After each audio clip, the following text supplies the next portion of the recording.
Yo, what's going on, everyone? It's your boy Nando, and this is Reckless Wrestling Podcast, and it's my first solo show. I'm here without Frankie C, but you know what they say, the show must go on, and what a way to start the show. We've got to be talking about the historic event that happened last weekend, the Elimination Chamber, the first time they ever done it down under in Australia. And it was Ripley country, and you can see the purple there in tribute to her.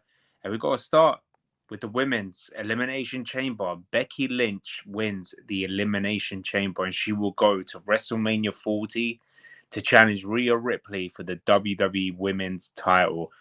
For me, match of the night, unbelievable. A round of applause to the ladies. They're showing that women's wrestling is growing, it's getting better.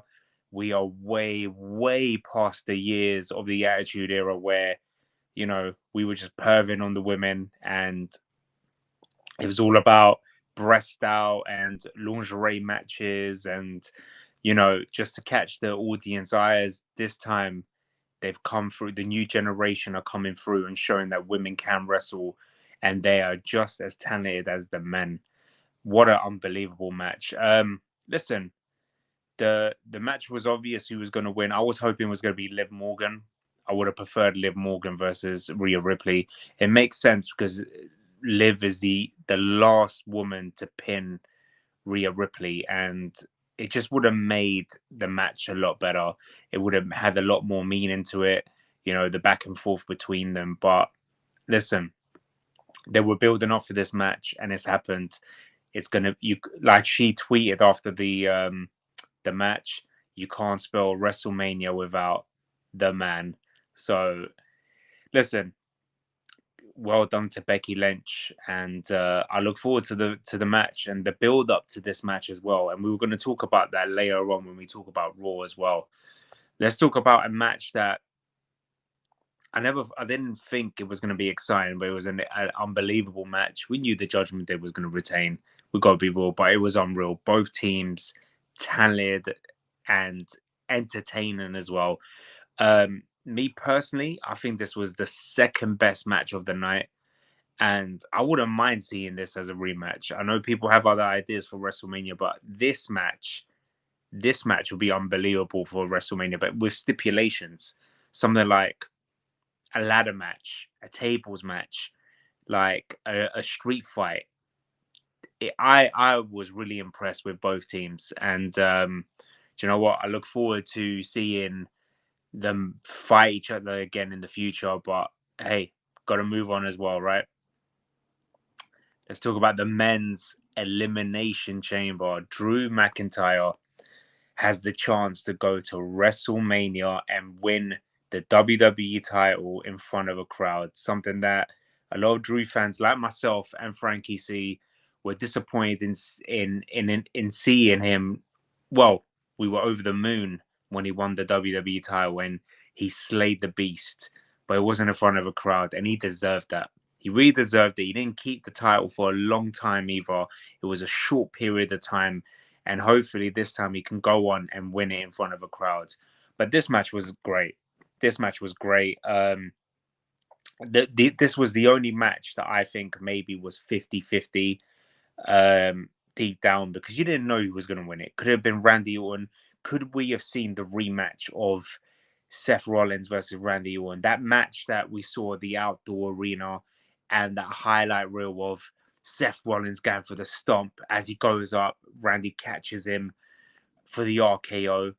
That would have been a sick match. But this match here, Drew McIntyre and Seth Rollins, and it's crazy because you could see that despite him being a heel, he gets a pop.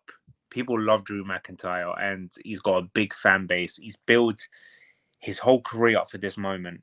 We know his story. We know that he was the chosen one for Vince. It didn't work. It didn't work out for him. He had to work his way to go back to the indie circuit and build his name back up. He came back, won the Royal Rumble, went to WrestleMania, and now he gets the chance to do it again. The only criticism I have about this match is the finish, and a lot of people I think would agree with me this. the whole Logan Paul thing, coming back, hitting Randy with the brass knuckles.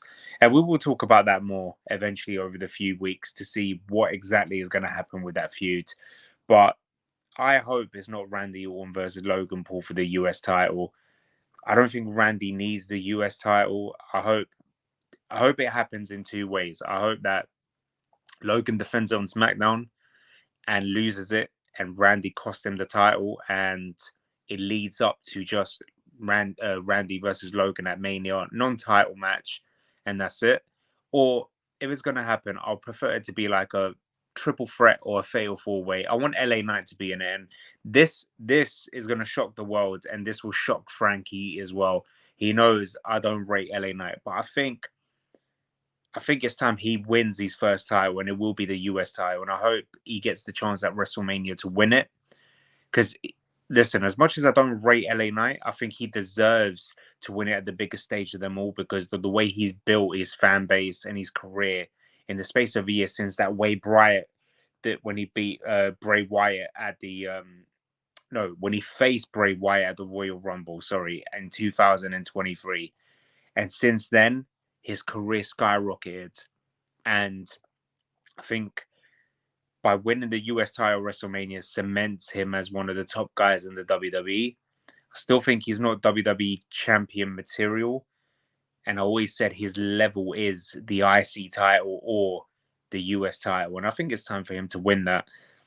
Randy winning the US title, I can't see that. And I wouldn't be happy with that. There's other people that I would prefer them to win it. Maybe Kevin Owens. It's about time Kevin Owens wins a singles title again, and that would be a great match. They made it a fatal four-way. So only time will tell. As for Drew McIntyre, I'm going to give you an early prediction, and we will give our WrestleMania predictions, but I'm going to give you an early one here. I believe that he beats Seth Rollins, but I think Damian Priest cashes in afterwards and wins the WWE title because you got to remember the seed has been planted there already. Damian Priest twice, not once, twice tried to cash in his money in the bank briefcase and take out Seth Rollins, and twice Drew McIntyre has ruined that for him, cost him the chance to win it twice. So what if the tables are turned? What if he wins it and then Priest comes in with Finn Balor, with Dominic Mysterio, and they attack Drew McIntyre and he wins the title at the end of night one? Can you imagine that? Be crazy, right? And some of you look at me like, Damian Priest, WWE champion. I know they did it with Austin Theory, but I doubt they will make two Money in the Bank winners 2 years in a row not become champion. It's like it's a waste. It's a waste of a Money in the Bank. It really is. I still till this day don't understand how Damian Priest won it. I understood Austin Theory because he's like the chosen one, the new chosen one from Vince at the time. And I'm surprised he never went on to win the WWE title. I really expected him to. And for him to be at the level that he is now in the position, it shocks me. It kind of reminds me of the position that Drew McIntyre was at when he was the chosen one, and then he just went down at the bottom of the food chain. So could this be a situation where Austin Theory will leave, has to work his way back up, maybe TNA, AEW, and then come back in the future and be a top guy in WWE? Who knows? But for now, all we know, Drew McIntyre, Seth Rollins, WrestleMania 40 for the WWE title. It's going to be a big one. Let's talk about the Grayson Waller effect. We know that Cody Rhodes and we know that Seth Rollins were on there. There's a few segments of Austin Theory as a bit silly. It was a bit boring. They took him out afterwards, but they made it clear. Cody made it clear. Well, first Seth made it clear that he has his back. He has Cody's back no matter what happens. But Cody has said since that slap, he challenges The Rock to a match. Now, it's got people talking and it's got people worrying. Does this mean that maybe in night one of WrestleMania, are we going to see The Rock versus Cody Rhodes and the winner faces Roman Reigns the next night? Who knows? A little theory that I have, a little prediction that could happen. Could it be Rock versus Cody night one? Could it be that Cody's winning and Solo comes in and he takes out Solo? Jimmy comes in and he takes out Jimmy. Roman tries to get interfere and he costs The Rock the match. Could it then lead to night two, Cody versus Roman, and then The Rock costs Roman Reigns the WWE title, which then could set up Cody Rhodes and The Rock at the next pay-per-view for the WWE title. Who knows? But Cody has challenged them. The Rock has announced that he'll be there this Friday on SmackDown. The event sold out the moment the tickets went on sale. And yeah, get ready. Get ready. Me personally, I hope it doesn't happen at WrestleMania, because a Cody versus Rock match, how can it not be a main event?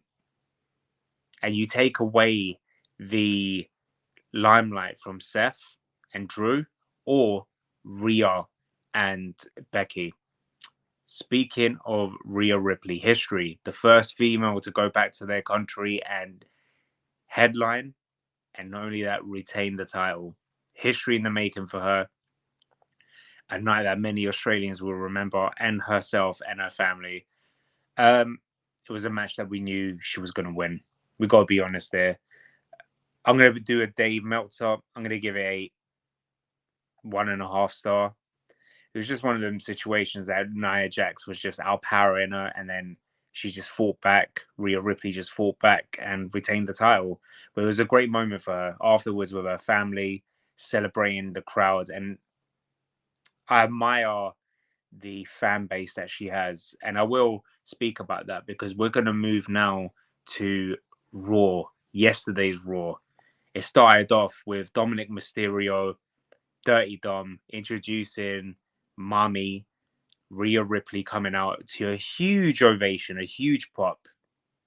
And just, again, I admire the fan base that she has. And Becky Lynch came out, and both of them having pops, both of them going back and forth, and each one going back and forth gets a cheer. Now, some of you may not agree with me with this, but for me, Rhea Ripley is like the female Undertaker. And I'll tell you what, it's none of that dark shit. It's none of the whole gimmick of the Judgment Day. Is like dark is kind of like a ministry kind of thing. And it's nothing to do with what she wears, a similar kind of to the Undertaker. It's more that even when the Undertaker was meant to be a heel, even when the Undertaker was part of the ministry, he still got pops. He still got an ovation. Even when you need to go back and watch the feud he had with Austin, even though Austin was the big star and getting all the pops, when him and Taker were in the ring and they were on the mic, or one was up the ramp and going back and forth, Taker was getting pops. He's supposed to be the heel. Everyone else in the ministry were getting boos, right? This is the same situation as Rhea Ripley. Everyone in the Judgment Day is a heel. Everyone gets heat. She gets ovation and pops. This is why she is one of the faces of the WWE. This is why she deserves to be on the cover of WWE 2K24, her version with Bianca Belair. And this is why for me, Rhea Ripley for me is the female version of The Undertaker. She can make history. They can even build a streak around Rhea Ripley at WrestleMania. They could do it. The female version. But yeah, they had an encounter. And this encounter reminds me a lot of the WrestleMania 15 of The Rock Austin. There's a lot of respect there. There's a big match building up. You know, one is eager to hit the other, but they're keeping it respectful. But I can't see this lasting that long. I can see it being the last Raw before WrestleMania where they start, fighting in the ring. One's going to hit the other, just like it was The Rock and Austin, and the referee has had to come in and split them up. I could see this the same for Becky and Rhea, 100%. Nia Jax, it was obvious. I know I keep saying it's obvious, but it's predictable. That's the only thing right now that I am criticizing the WWE for. Elimination Chamber was very predictable. Raw at this point was very predictable. As Rhea was going up the ramp, we knew Nia came back and she attacked Becky, which then later on that night, Becky got her own back and Nia, which again was predictable that she was going to come back and do it. But hey, it's a good feud between Becky and Rhea, and this build up with Nia Jax. So let's see how it goes. Sami Zayn. Sami Zayn has been going through a bad run recently, and he's talking about, oh, I have to win this next match for my career, all feeling sorry. I want to be honest, I don't like this, what they're doing with Sami, because from going to be, he was part of the bloodline, then to leave the bloodline and feud with Roman Reigns for the WWE title, then to win the tag team titles with Kevin Owens, only to be split because of the brand split. And now going through these losses, and for me, Sami should have been part of the Elimination Chamber. No offense to Bobby Lashley, but he should have been part of it. That's my opinion. And I don't like what they're doing with him, but I'm happy that he beat Nakamura. And what's next for Sami? And I will get onto that in this next one. This is what I think Sami should do. So we see Gunther coming out and he's talking about, and I love what they do. They're talking about the rumors online. So they're reading the tweets, they're reading about all the rumors. And I love that he keeps bringing it up. You know, he put The Miz, he spoke about Sami Zayn, he even mentioned R-Truth, which got a big pop, which till this day, and Frankie C knows this, I believe R-Truth should go to WrestleMania, fight Gunther, dethrone him, and become the Intercontinental Champion, because everybody knows R-Truth should have become WWE Champion back in 2012 by beating John Cena. It should have happened. So Dirty Dom comes out, which I think I've used a lot of people, and he's challenging Gunther for the IC title at WrestleMania. And I pray to God, I really pray that we're not going to see Dirty Dom versus Gunther. The way I would do this, I would make this a 5-man ladder match at WrestleMania for the IC title. A 5-man. I will put Gunther, seeing as he's already part of it, Dirty Dom, Chad Gable, R-Truth, and main event Jey Uso. That would be my idea of the IC title. But there's other ideas for some of the fighters I just mentioned, and I will get on to that. For example, main event Jey Uso. Is he going to fight Jimmy at WrestleMania? Jimmy cost him the IC title last week, or the week before Elimination Chamber, and they're building this feud. Is it too late to build this feud between the brothers? Only time will tell. But the rumor of the brothers fighting each other has been around since September, so you never know what's going to happen. They're trying to build it as the next Owen and Brett feud, and I don't know if eventually they're going to bring Rikishi into it, which I would love for that to happen. The same way Owen brought Stu and Martha Hart into it, that will be incredible. And Rikishi being at ringside, having to pick between the boys and don't want the boys to fight each other. So we'll get onto that eventually in the next few weeks. Let's talk about the New Day returning after 2 years versus the Imperium in a street fight. I love this fight. I love this match. I thought it was great. Obviously, because of the new, PG TV, that it can't be like the Attitude Era. You can't have blood. You can't really have big street fights like before. Kendo sticks and fire extinguishers and jumping off the stage and everything. It was still good for today's TV. And it was good to see the New Day back. I just wish Big E was there too. But what I love as well, and I don't know if it was a hint, was a few weeks ago, Bubba Ray Dudley put out and said, I would do anything to have one more run, one more 3D, one more Devon get the tables in Philly at WrestleMania 40.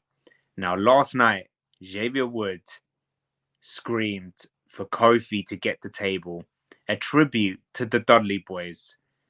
Could that mean, would we get the New Day versus the Dudleys at WrestleMania in Philly? Do you want to see it? I want you to leave your comments as well, because I think this is a great match.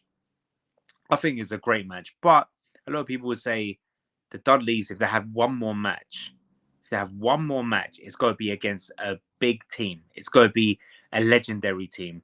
It could have been Edge and Christian, even though it can't happen AEW. It's got to be against the Hardys. Again, AEW. It's got to be against LOD. Impossible. It's got to be against the New Age Outlaws. Impossible. So I think the New Day versus the Dudleys will be a great match. It's got to be an extreme match. Hell, it could be even a tables match. But I think it would be, either way, a great send-off for the Dudleys. Their official retirement match at the biggest WrestleMania of them all, WrestleMania 40 in their hometown in Philadelphia. I think Triple H needs to make this happen. They deserve it. They are, without doubt, not only one of the greatest tag teams of all time, one of the most underrated tag teams of all time. What they accomplished in ECW can never ever be accomplished again, and especially then coming from that extreme background and bringing it to the WWE, and the things they did, the highlight reels they had. If you haven't watched it, or you haven't watched it for a long time, apart from WrestleMania 17, the TLC match, I want you to go watch Royal Rumble 2000, Madison Square Garden against the Hardy Boys. Now that is the Dudley Boys in their prime.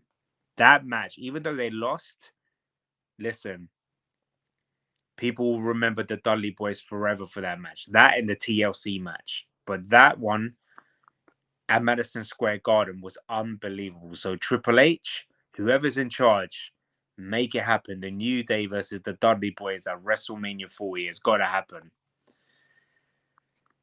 But listen, a lot of things are going to happen in the next few weeks. We don't know what is going to happen at WrestleMania.